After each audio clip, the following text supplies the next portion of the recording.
to raise the debt limit. And why the Republicans in Congress what they're doing today is so reckless and dangerous in my view.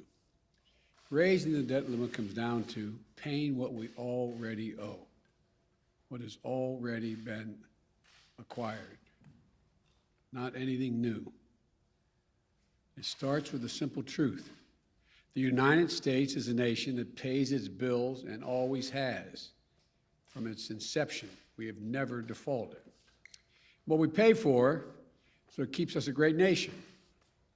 Social Security benefits for seniors, salaries for brave service members, and benefits for veterans, and other financial obligations for our people and for our nation. We're able to meet these obligations based on the revenue we receive from taxes and based on our ability to borrow when needed. And in that case, we're able to borrow because we always pay our debt. We always paid what we owe. We've never failed. That's America. That's who we are. That's what it's called for. It's called full faith and credit of the United States. It's rock solid. It's the best in the world. But here's the deal. There's a cap on what we can borrow called the debt limit. And only Congress can raise or lower that debt limit. So let me be really clear. This is really important to know. Raising the debt limit is about paying off our old debts. There's nothing to do with any new spending being considered. There's nothing to do with my plan for infrastructure or building back better. Zero. Both of which I might add are paid for. So if we're going to make good on what's already been approved by previous Congresses and previous presidents and parties, we have to pay for it. Social Security benefits, the American people are promised, salaries for servicemen and women, benefits for veterans. We're going to have to raise the debt limit if we're going to meet those obligations. And raising the debt limit is usually a bipartisan undertaking, and it should be. That's what is not happening today. The reason we have to raise the debt limit is in part because of the reckless tax and spending policies under the previous Trump administration. In 4 years, they incurred nearly $8 trillion. In 4 years, $8 trillion in additional debt. In bills we have to now pay off. That's more than a quarter of the entire debt incurred now outstanding after more than 200 years. And Republicans in Congress raised the debt 3 times when Donald Trump was president, and each time with Democrat support. But now they won't raise it, even though they're responsible for more than $8 trillion in bills incurred in 4 years under the previous administration. That's what we'd be paying off. They won't raise it, even though defaulting on the debt would lead to a self-inflicted wound that takes our economy over a cliff and risks jobs and retirement savings, Social Security benefits, salaries for service members, benefits for veterans, and so much more. A failure to raise the debt limit will call into question Congress's willingness to meet our obligations that we've already incurred, not new ones, we've already incurred. This is going to undermine the safety of U.S. Treasury securities, and it will threaten the reserve status of the dollar as the world's currency that the world relies on. American credit rating will be downgraded. Interest rates will rise for mortgages, auto loans, credit cards, borrowing. Folks, watching at home, you should know this is the Republican position. Here's it is. They won't vote to raise the debt limit to cover their own spending. Democrats voted with them to cover that spending last 4 years, the previous 4 years.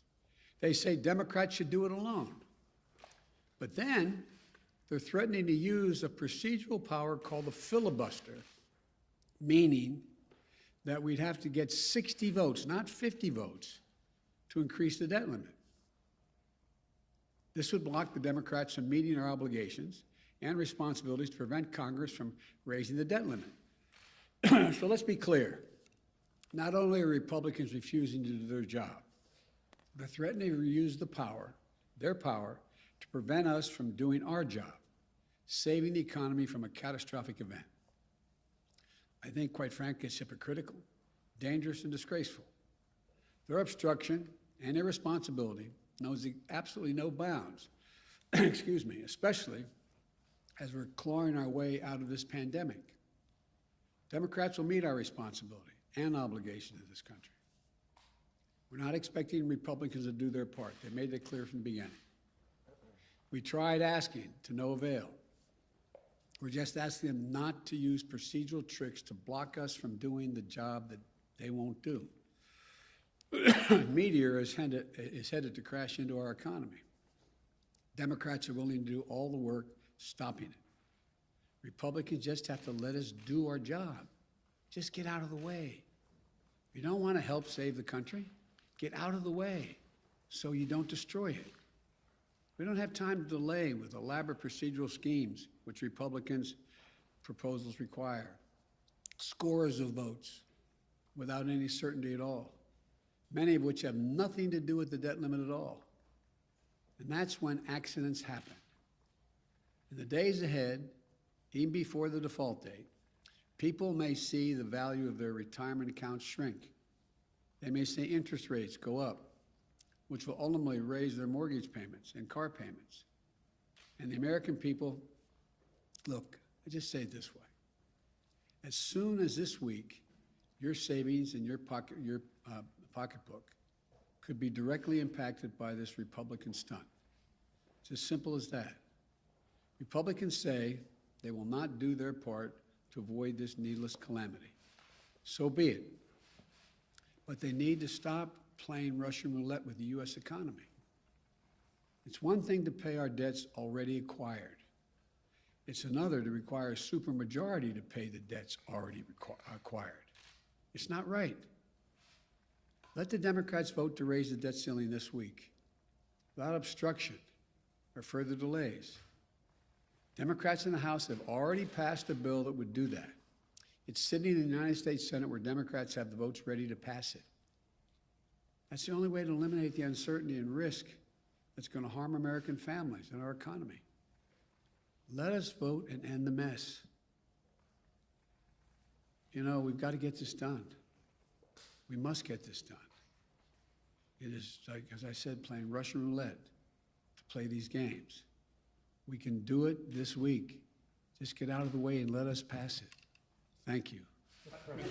Mr. President, Senator Mitch McConnell says he has sent a letter to you explaining his view. Have you seen that letter? Have you communicated with him? And how dire do you believe this is if action doesn't take place in the next few days? First of all, I did get a letter. I got it 10 minutes before I walked in here. I've read it. I plan on talking to Mitch about it. He and I have been down this road once before, back when I was vice president, and I hope we can have some intelligent and honest conversation about what he's proposing. And I think the easiest way to do this, and if the Republicans would not use the filibuster, would be to let us vote on what is already in the Senate right now, passed by the House, to raise the debt limit. And we could do that in the next several days. Mr. President. Thank you, Mr. President. You've often touted your experience in the Senate, your 36 years in the Senate. Your aides have talked about your abilities to be a closer on deals involving legislation. Why were you unable, Mr. President, to close the deal with members of your own party on key parts of your legislative agenda last week? Thank you. I've been able to close a deal on 99% of my party. Two people. That's still underway. I don't think there's been a president who's been able to close deals that's been in a position where he has only 50 votes in the Senate and a bare majority in the House. This is a process. This is a process. We'll get it done. It sounds like you're putting the blame squarely on 2 U.S. senators for your inability to close that deal, Senator Sinema and Senator Manchin. Am I incorrect? Is that who the blame lies with? Look, I need 50 votes in the Senate. I have 48. Mr. President, Leader Schumer has vowed not to raise the debt ceiling through the reconciliation process. So ultimately, it puts Say that again, I'm sorry. Leader Schumer has said he won't raise the debt ceiling through the reconciliation process. So ultimately, if push comes to shove and Senator McConnell does not change his position, what is more important, that position that Senator Schumer has or raising the debt ceiling? And then I also have a question for you on Ethiopia. I'm going to answer one. I'm not going to answer Ethiopia. Let's stick on the debt so we don't confuse the American people. Number one, the issue of reconciliation, which is like code to the American people. What's reconciliation? There is a process that I understand the Republican leader is willing to initiate, go through, that would require literally up to hundreds of votes. It's unlimited number of votes having nothing directly to do with the debt limit.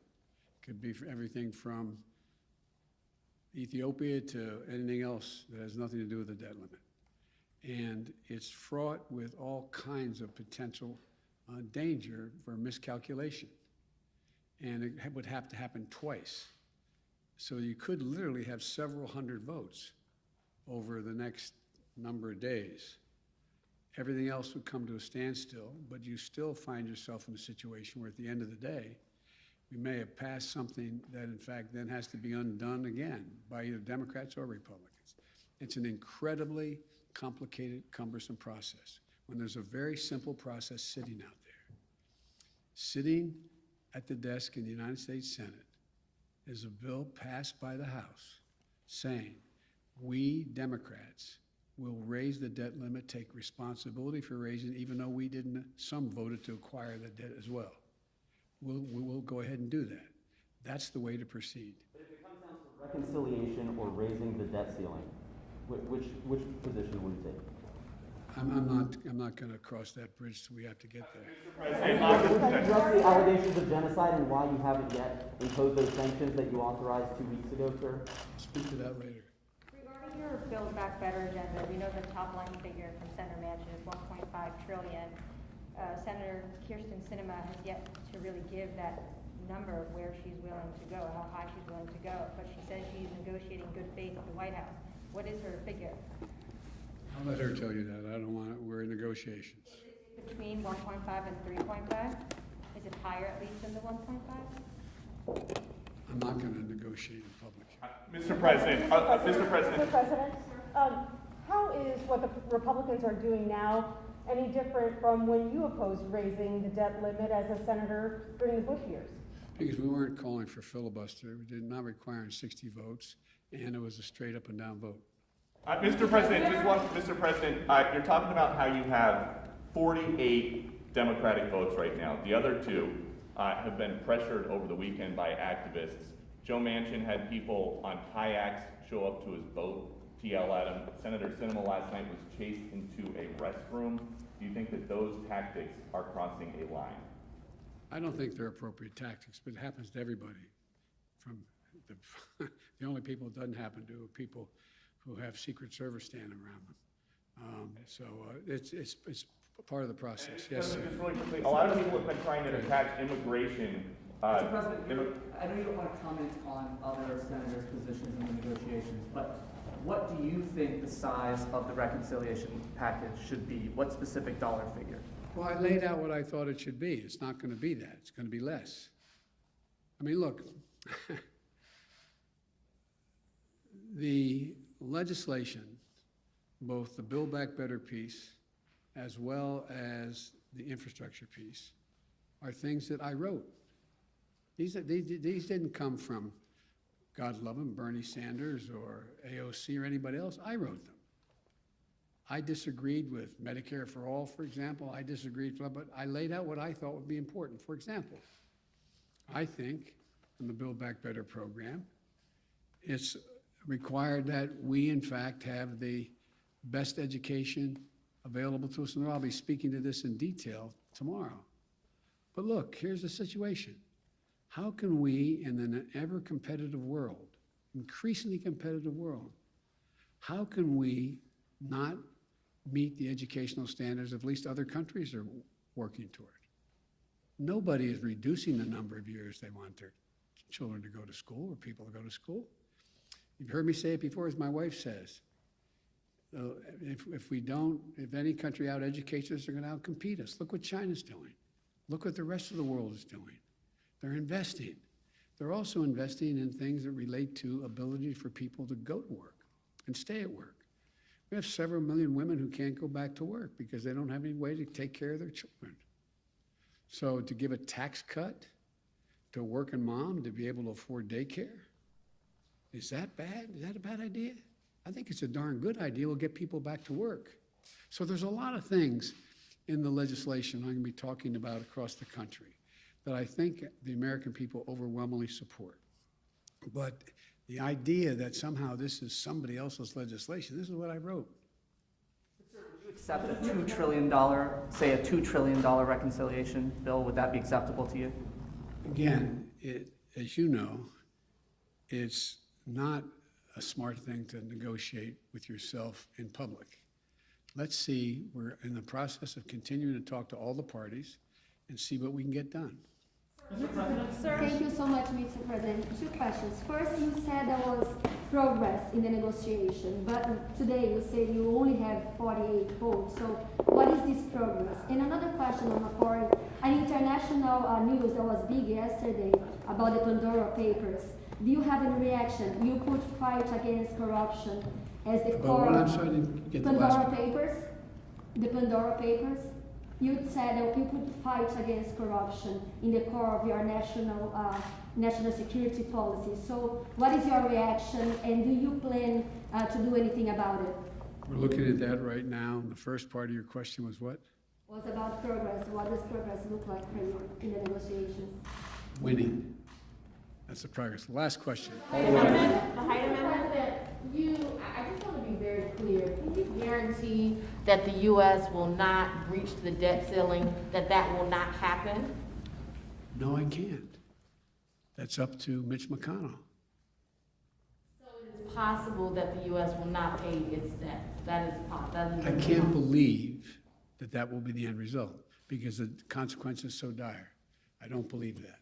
But can I guarantee it? If I could, I would, but I can't. Thank you all very much. Appreciate it. Senator Manchin says the deal is off if the Hyde Amendment is not included. Do you support that? Where do you stand on that, sir? Okay. Thank you, everyone. No, you're fine, no worries.